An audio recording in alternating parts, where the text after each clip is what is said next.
SIT ने हाथरस हादसे की सौंपी रिपोर्ट। कलेक्टर, एसपी सहित सेवादारों से की पूछताछ। कई अधिकारियों पर गिर सकती है गाज।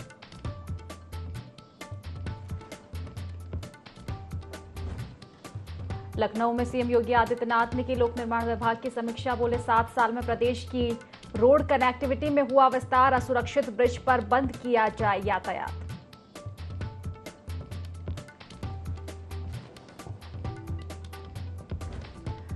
हाथरस पहुंचे नेता प्रतिपक्ष राहुल गांधी। भगदड़ कांड के पीड़ितों से की मुलाकात। बोले पुलिस और प्रशासन के इंतजामों में रही कमी।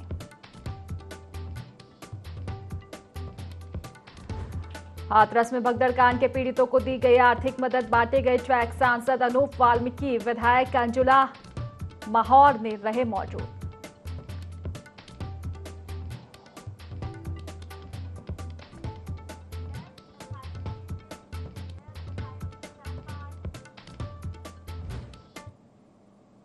नमस्कार, यूपी लाइव देख रहे हैं आप और मैं हूं आपके साथ खुशी व्यास। चले रुक कर लेते हैं सीधा खास खबरों की ओर। हाथरस से हम आपको बता दें, जहां सत्संग भगदड़ का मामला, एसआईटी ने शासन को अब जांच रिपोर्ट सौंप दी है। कमिश्नर और एडीजी की अध्यक्षता में एसआईटी गठित की गई थी। एसआईटी ने सेवादारों, पुलिस और लोगों के दर्ज किए हैं बयान। कलेक्टर और एसपी से भी पूछताछ की है। रिपोर्ट के आधार पर आपको बता दें कि कई अधिकारियों पर कार्रवाई हो सकती है। न्यायिक आयोग को एसआईटी की जांच रिपोर्ट सौंपी जाएगी। एसआईटी ने हाथरस हादसे की अब रिपोर्ट सौंप दी है। देखिए, काफी गंभीर मामला था ये। हाथरस में सत्संग में जो भगदड़ हुई थी और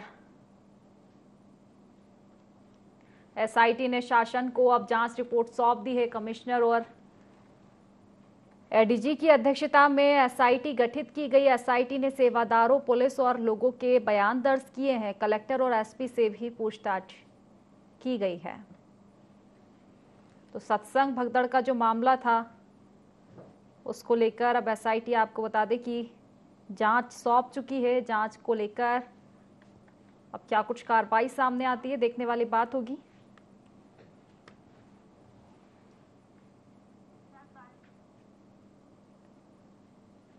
तो देखिए, राहुल गांधी हाथरस पहुंचे हैं। सत्संग भगदड़ कांड के पीड़ितों से उन्होंने मुलाकात की। प्रार्थना सभा में शामिल हुए। पीड़ितों से मिलकर भावुक भी हुए राहुल गांधी। पार्टी की तरफ से हर संभव मदद का भरोसा दिया है। पुलिस और प्रशासन के इंतजामों में कमी रही। तो देखिए, हाथरस का जो मामला है उसको लेकर राहुल गांधी हाथरस पहुंचे, पीड़ितों से मुलाकात की।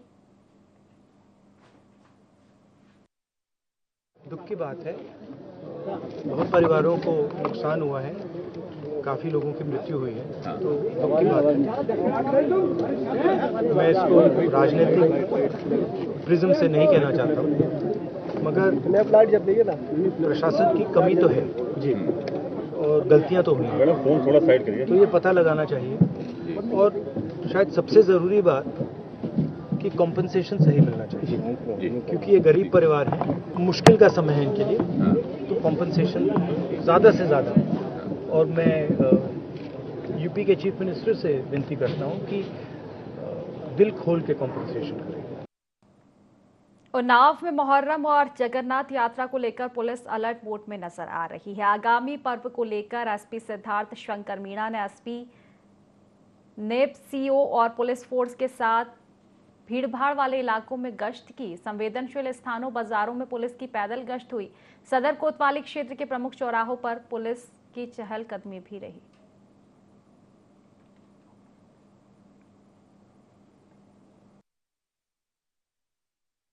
रूटीन गश्त है, वैसे तो हम लोग रोज़ाना ही गश्त पर रहते हैं शाम के समय। अभी आने वाले समय में बहुत सारे त्यौहार हमारे आने वाले हैं। 7 तारीख को जगन्नाथ यात्रा है, उसके बाद 7 तारीख से ही मुहर्रम का महीना भी शुरू हो रहा है। पहली मुहर्रम है 7 या 8 तारीख से, तो उसमें भी 10वीं मुहर्रम को, 9वीं मुहर्रम को अलग अलग जुलूस निकलते हैं। एक रूट ये भी है जुलूस का, तो वो भी हम लोग देख रहे हैं। और उसके अलावा भी जो बाकी त्यौहार हैं उनके मद्देनज़र भी हम लोग रोज़ाना ही गश्त कर रहे हैं। उसके अलावा अतिक्रमण हटाने का जो अभियान चल रहा है उसके अंतर्गत भी हम लोग एनफोर्स करा रहे हैं, तो वो भी एक हिस्सा है। यही सब चीज़ों के मद्देनज़र हम लोग गश्त पर। अलीगढ़ में स्कूल संचालक की धांधली का मामला सामने आया है। स्कूल जहां बच्चों को शिक्षा, संस्कार और नियमों का पालन करना सिखाया जाता है, वहीं स्कूल प्रशासन के नियमों की धज्जियां उड़ा रहे हैं। अग्निशमन विभाग ने एनओसी न मिलने के दौरान बीएसए विभाग को मामले की जानकारी दी। आपको बता दें कि रामघाट रोड के नामचीन स्कूल सेंट फिदेलिस के पास अलीगढ़ बीएसए कार्यालय से मान्यता नहीं होने की जानकारी मिली और बताया जा रहा है कि सेंट फिदेलिस स्कूल पिछले कई सालों से बिना मान्यता लिए ही संचालित किया जा रहा है। बीएसए अलीगढ़ ने अपने कार्यालय के दस्तावेज दिखवाने के बाद सेंट फिदेलिस स्कूल के खिलाफ कार्रवाई करने की बात कही।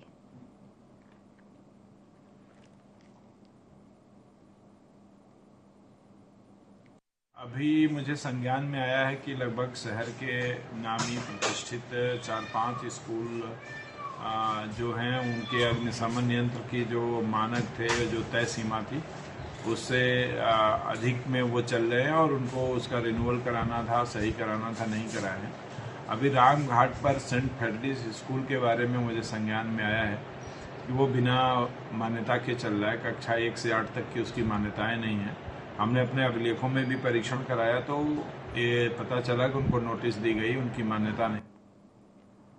वरिष्ठ पुलिस अधीक्षक राजेश कुमार सिंह ने एटा के नगला केबल में हुई चोरी का खुलासा किया। पुलिस ने शातिर आरोपी को गिरफ्तार किया, साथ ही कब्जे से सोने और चांदी के जेवर समेत नकदी बरामद की है। जेवर की कीमत करीब 8 लाख रुपए बताई जा रही है।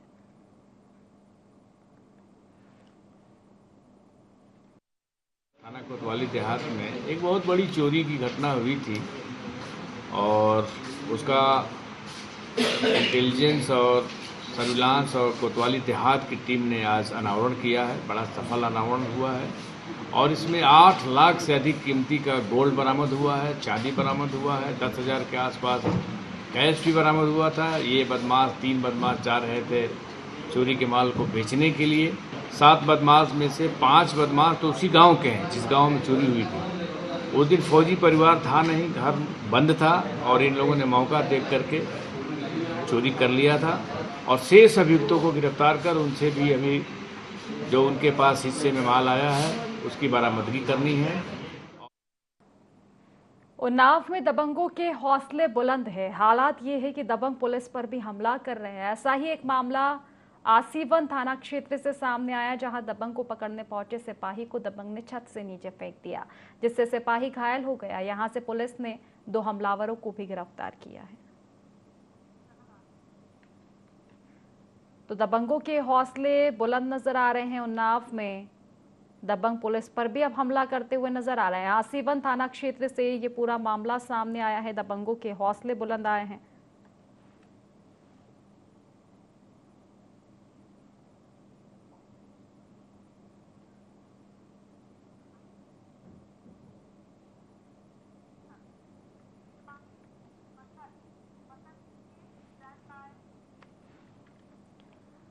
कुशीनगर में कप्तानगंज क्षेत्र के भड़सर खास गांव के पास बारिश की वजह से मौन नाले का बांध टूट गया, जिससे कई एकड़ की फसल जलमग्न हो गई। मौके पर पहुंचे डीएम ने राहत और बचाव कार्य के निर्देश भी जारी किए हैं।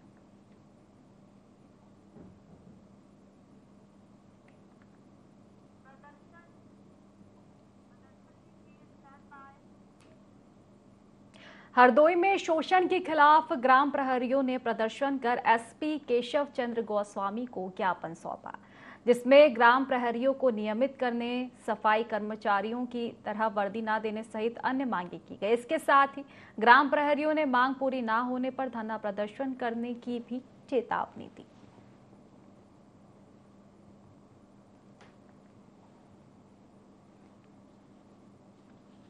तो शोषण के खिलाफ प्रदर्शन किया है ग्राम प्रहरियों ने।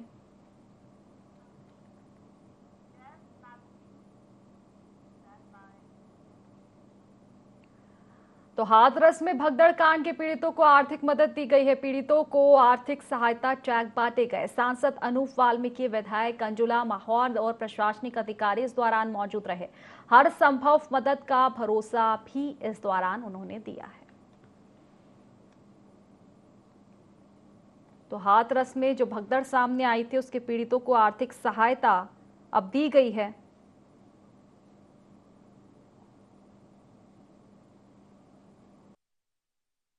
देखिए, बड़ी दुखद घटना हुई है, बहुत ही पीड़ादायक घटना हुई है। मेरी विधानसभा में 12 लोग मृतक हैं और 12 ही लोग घायल हैं। हम लोगों ने सबके परिवारों में जाकर धनराशि देने का काम किया है। कोई भी धनराशि ये मलहम का काम नहीं कर सकती और पर्याप्त नहीं हो सकती। हमारी प्रदेश सरकार ने 2-2 लाख रुपए की धनराशि तय की है, 50-50 हज़ार रुपये घायलों के लिए तय किया है और इतनी ही धनराशि 2 लाख रुपए और 50-50 हज़ार रुपये घायलों के लिए केंद्र ने भी तय किया है। अभी हम अपने प्रदेश सरकार के चेक बांट रहे हैं। अब डेड बॉडीज़ के पोस्टमार्टम्स करवाए हैं और उसके बाद वारिसान बनवाए हैं, तो जो लोग वारिस हैं उनके हाथ में हम लोग चेक दे रहे हैं। भोले बाबा के वकील एपी सिंह ने कहा कि उन्हें यूपी पुलिस और एसआईटी टीम पर पूरा भरोसा है। उन्होंने कहा कि कोई भी दोषी बचना नहीं चाहिए, लेकिन किसी निर्दोष को भी ना फंसाया जाए। एपी सिंह ने कहा कि भोले बाबा किडनी पेशेंट है, उनकी किडनी निकल चुकी है।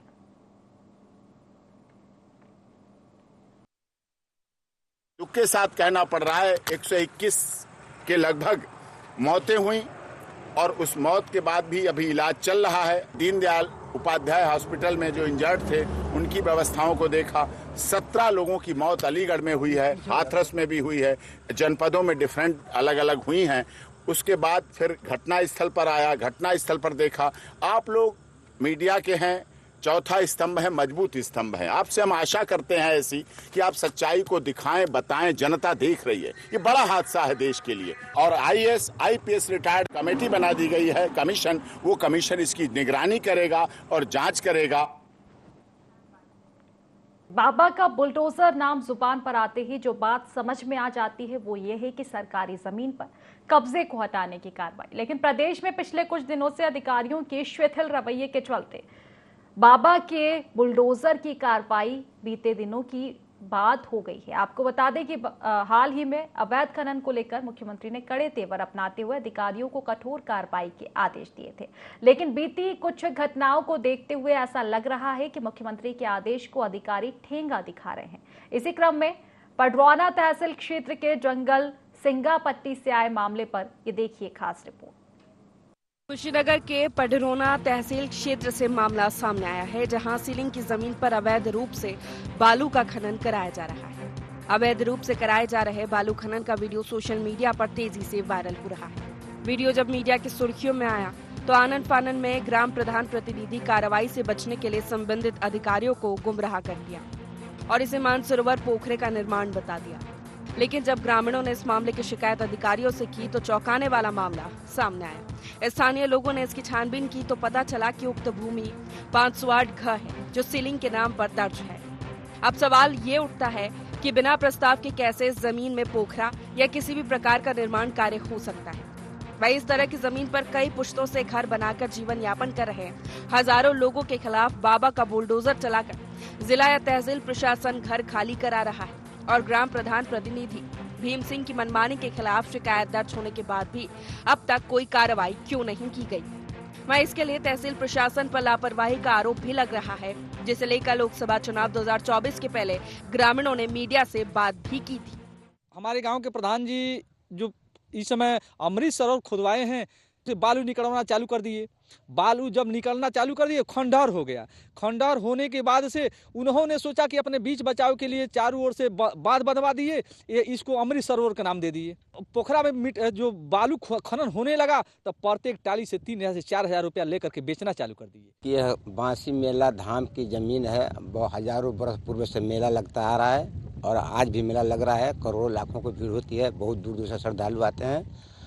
और यहाँ जो है बिना विधि के, बिना प्रस्ताव का, और ग्राम सभा में कोई न बैठक हुई न किसी को जानकारी हुआ। यहाँ जो है प्रधान जो है यहाँ निकालवाए बालू और बेचना शुरू कर दिए। और जब गड्ढा हो गया तो सोचे कि भाई अब हम कैसे बचेंगे, क्या करेंगे, तो इसी गड्ढे को अमृत सरोवर मान लिए। ये गलत जगह बन गया है और यहाँ काफ़ी कोई काम नहीं हुआ है। ये गलत काम किया गया है प्रधान जी के द्वारा। 508 घ है और ये सीलिंग की ज़मीन है। चूँकि उनको यहाँ नहीं बनवाना चाहिए, कोई काम नहीं हुआ है, केवल ये बालू निकाल करके बेचे हैं और इसको गड्ढा कर दिए हैं। और इसमें जो है वीडियो वायरल भी हुआ है इनके, उस समय कोई कार्रवाई नहीं हुई। बड़े पैमाने पर बालू खनन कराने का वीडियो सोशल मीडिया पर वायरल होने के बाद भी अब तक कोई कठोर कार्रवाई नहीं की गई है। ग्राम प्रधान प्रतिनिधि ने मनमानी करते हुए सीलिंग की जमीन पर अवैध खनन करवाकर बहुत बड़ा गड्ढा कर दिया है, जिसे यातायात और स्थानीय लोगों को काफी मुश्किल का सामना करना पड़ रहा है।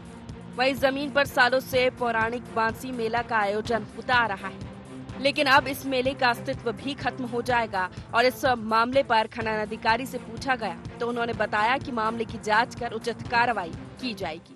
बताया कि तालाब है, इसका जैसे मनरेगा पार्क और ग्राम प्रधान द्वारा इसको जैसे तालाब का भराई किया गया है और हम लोगों से पूछताछ कर रहे हैं। जो डॉक्यूमेंट भी उनसे मांगेंगे, जो सही चीज़ होगी उसके हिसाब से कराएंगे। ये मानक में बना है।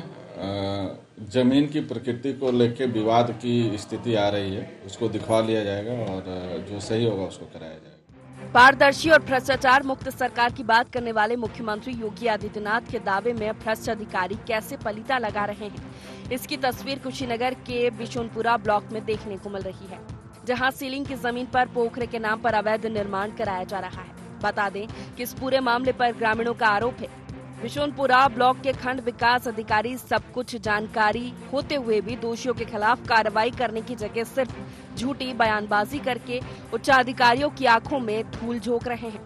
वहीं गांव वालों का कहना है कि प्रधान प्रतिनिधि और अधिकारी झूठे कागज बनाकर मनरेगा के नाम पर पैसे निकाल रहे हैं।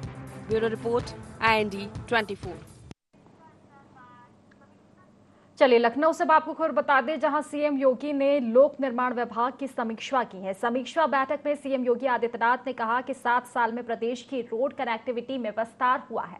प्रतिदिन औसतन 9 किलोमीटर सड़कों का चौड़ीकरण हो रहा है। गांवों में प्रतिदिन लगभग 11 किलोमीटर नई सड़कों का विस्तार हो रहा है। सभी परियोजनाओं के लिए समयबद्धता और गुणवत्ता अनिवार्य है। 50 साल पुराने प्रदेश के सभी ब्रिज का निरीक्षण होगा और हर असुरक्षित ब्रिज पर यातायात बंद किए जाए। 15 जुलाई तक प्रदेश की ज्यादा से ज्यादा सड़कें गड्ढा मुक्त हो। परियोजनाओं को स्वीकृति देने से पहले आकलन किया जाए।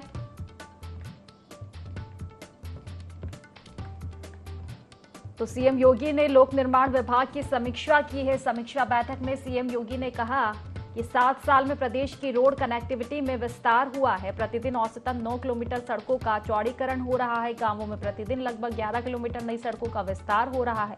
सभी परियोजनाओं के लिए समयबद्धता और गुणवत्ता अनिवार्य होना चाहिए। 50 साल पुराने प्रदेश के सभी ब्रिज का निरीक्षण किया जाए। हर असुरक्षित ब्रिज पर यातायात को बंद किया जाए। वहीं 15 जुलाई तक प्रदेश की ज्यादा से ज्यादा सड़कें गड्ढा मुक्त हो।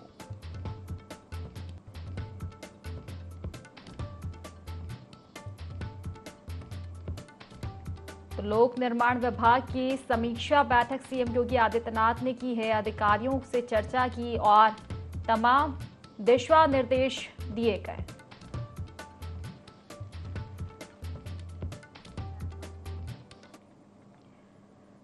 चलिए लखनऊ से हम आपको खबर बता दें, जहां सीएम योगी आदित्यनाथ ने पोस्ट किया है। सोशल मीडिया एक्स पर पोस्ट कर कहा कि शहरों में वाहन पार्किंग चुनौती बनती जा रही है। सड़क किनारे बाइक ना हो, कार और टैक्सी की पार्किंग ना हो। स्ट्रीट वेंडरों को एक जगह नियोजित किया जाए। अवैध टैक्सी स्टैंड पर तत्काल कार्रवाई की जाए। बेहतर पार्किंग स्थल तैयार किए जाएं। तो सीएम योगी आदित्यनाथ ने पोस्ट किया है सोशल मीडिया एक्स पर पोस्ट कर उन्होंने लिखा कि शहरों में वाहन पार्किंग एक चुनौती बनती जा रही है। सड़क किनारे बाइक ना हो, कार और टैक्सी की भी पार्किंग होना चाहिए। स्ट्रीट वेंडरों को एक जगह नियोजित किया जाए। अवैध टैक्सी स्टैंड पर तत्काल कार्रवाई की जाए। वहीं बेहतर पार्किंग स्थल तैयार किए जाए। तो पार्किंग को लेकर सीएम योगी आदित्यनाथ ने एक्स पर पोस्ट किया है और लिखा कि पार्किंग व्यवस्था कहीं ना कहीं एक चुनौती बनती जा रही है।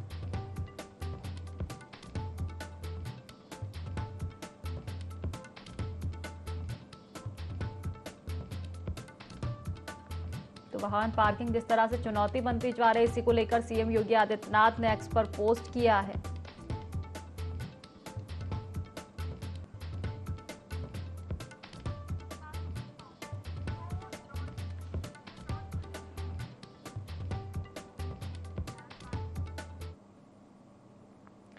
केराकत से समाजवादी पार्टी के विधायक तूफानी सरोज का कार्यकर्ता सम्मेलन के दौरान एक वीडियो वायरल हो रहा है, जिसमें वो केराकत, कोतवाली और चंदबक थाने पर तैनात है। प्रभारी निरीक्षक और पुलिस कर्मियों से सरकार बनने के बाद बदला लेने की बात करते दिखाई दे रहे हैं। आपको बता दें कि वीडियो में विधायक कह रहे हैं कि जब 2027 में हमारी सरकार बनेगी तो पुलिस कर्मियों से हिसाब लिया जाएगा। वीडियो सोशल मीडिया पर वायरल होने के बाद प्रदेश के सियासी गलियारों में इसकी चर्चा हो रही है।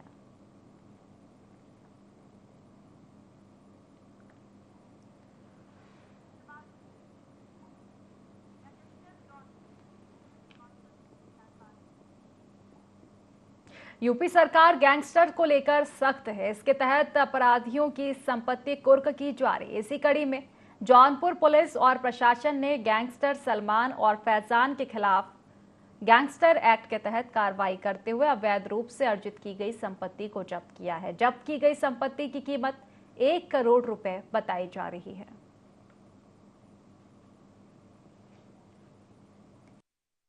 ख्वाजा में एक गोकशी का अभियोग पंजीकृत किया गया था, जिसमें अभियुक्त सलमान एवं फैजान के विरुद्ध कार्यवाही की गई थी। गैंगस्टर का अभियोग पंजीकृत किया गया था, चार्जशीट लगाई गई थी और अपराध से अर्जित संपत्ति को चिन्हित करते हुए इनके विरुद्ध जनपद आजमगढ़ में, जहाँ के ये रहने वाले हैं, वहाँ पर इनके पैतृक गांव सीठापुर में लगभग 4000 स्क्वायर फुट में निर्मित 1 करोड़ रुपए का जो मकान है, उसको आज जनपद जौनपुर की पुलिस टीम के द्वारा जिलाधिकारी के आदेशानुसार कुर्क करने की कार्यवाही की गई है। ये एक बहुत बड़ी सफलता है। जौनपुर में चंदबक थाना क्षेत्र के पड़सौरी गांव में प्रशासन ने अतिक्रमण के खिलाफ कार्रवाई की। इसके तहत चारागाह की जमीन को अवैध कब्जे से मुक्त कराया गया। यहां दबंगों ने अवैध कब्जा कर निर्माण किया था। अतिक्रमण से मुक्त कराई गई जमीन की कीमत करीब 3 करोड़ रुपए बताई जा रही है।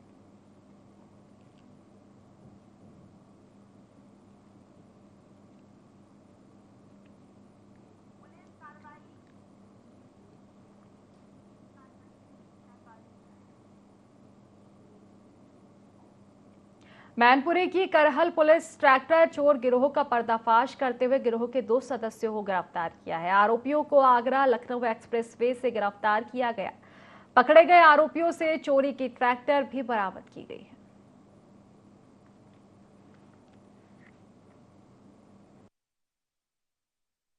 राजेश कुमार सनाब ताले सिंह, जो मीठेपुर निवासी हैं, 9/5/24 को तहरीर दिया था कि उनका ट्रैक्टर, जो महिंद्रा ट्रैक्टर है UP 75 AB 9061 ये चोरी हो गया है रात में। उसी के तहरीर पे पुलिस निरंतर इस पे तफ्तीश कर रही थी। मुखबिर सूचना मिली कि कटपुरी कट पे हाईवे पे एक संदिग्ध व्यक्ति ट्रैक्टर के साथ खड़ा हुआ है। तत्काल पुलिस, करहल पुलिस मौके पहुंची और वहां पे 2 व्यक्ति पकड़े गए। मंतोष सन्नाप राजवी, जो फिरोजाबाद का रहने वाला है, और सत्यप्रकाश सन्नाप घासीराम, जो फिरोजाबाद का रहने वाला है। उनके पास ट्रैक्टर मिला है और ट्रैक्टर का जो चेक किया गया तो उसका ट्रैक्टर नंबर UP 75 AB 9061 मिला, जो सेम जो चोरी हुआ था ट्रैक्टर था। दोनों को हिरासत में लिया गया। तो फिलहाल इस बुलेटिन में बस इतना ही। आप बने रहिए IND 24 के साथ। नमस्कार।